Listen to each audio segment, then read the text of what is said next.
movie review, the 1959 release On the Beach, directed by Stanley Kramer, who was responsible for the direction of The Defiant Ones the year before, an Oscar-nominated film. This script is based on the novel written by Neville Shute, On the Beach, Neville Shute being a very famous Australian author. We have as the cast, Gregory Peck in the lead role as Commander Dwight Towers. Ava Gardner plays Moira Davidson, an Australian woman, single.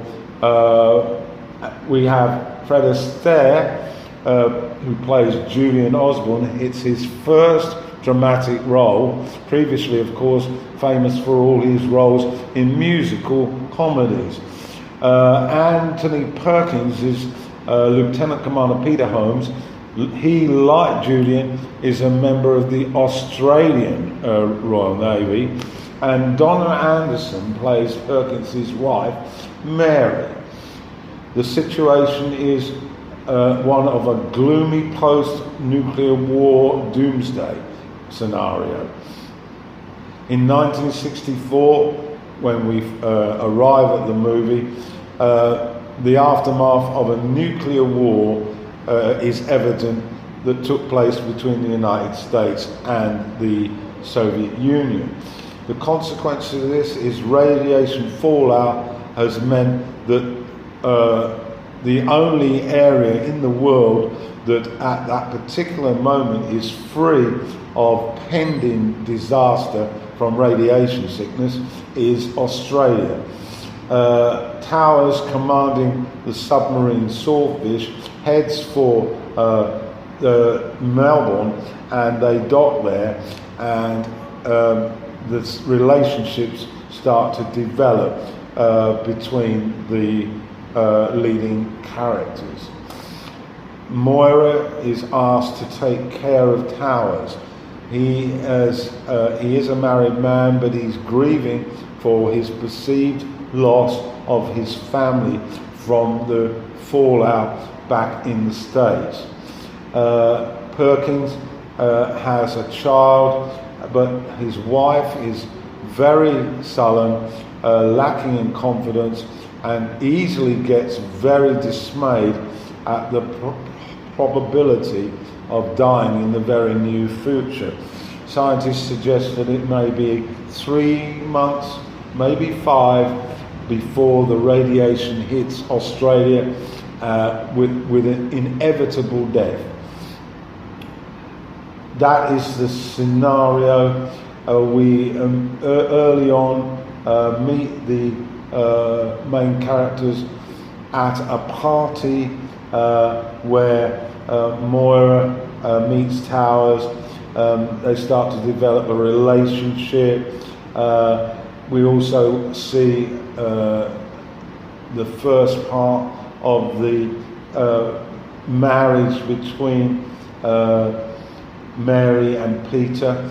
Also, we get a taste of Julian's political liberal views and his analysis of the futility of what's taken place with regard to the nuclear war.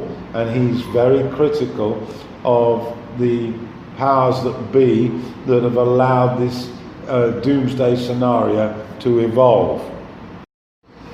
The movie progresses to a situation where the Swordfish is to embark on a reconnaissance mission, and Perkins is assigned to that from the Australian Navy, and also Astaire is also posted to the submarine, and the purpose is to ascertain the level of radiation going through the Arctic Circle and down the eastern side of the United States.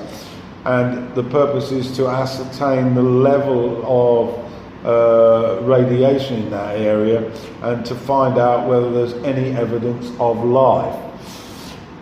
So just prior to that departure, we witnessed some emotional scenes involving the cast members. Firstly,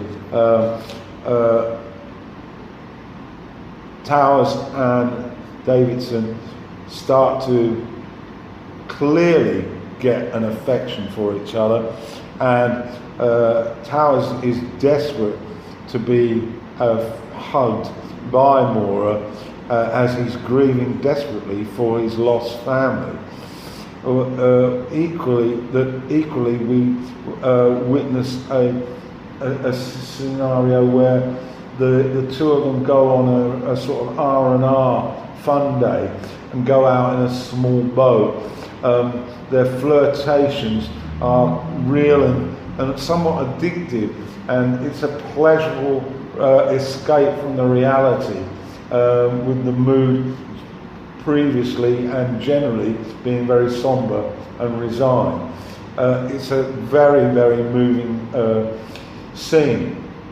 Also, we witness the use of alcohol excessively by Julian. He's also got an interest in fast sports cars and indulged himself in racing his Ferrari. To the other characters, Perkins and Anderson, who play Peter Holmes and Mary, there's a very traumatic scene where Holmes describes to his wife in particular detail how the radiation sickness will eventually paralyze them and kill them, and their health will decline. They have a child, and he describes the fact that his wife and their child, it may be necessary for them to take cyanide pills to commit suicide before their health deteriorates to the point that they can't function. This is an extremely traumatic event and one of the strongest scenes in the film.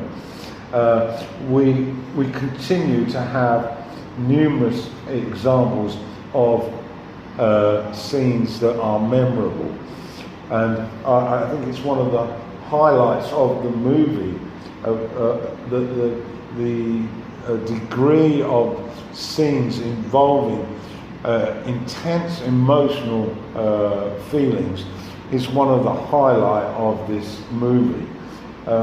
We then obviously witness the reconnaissance and what takes place.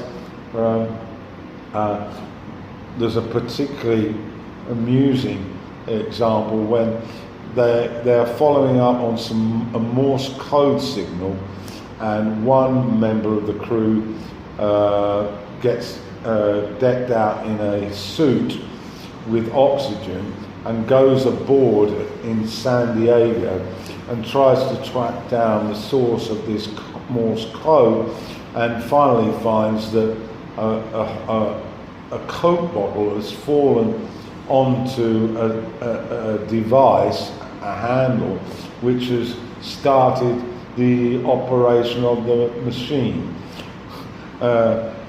which kindles an amusing response from Towers on board the submarine.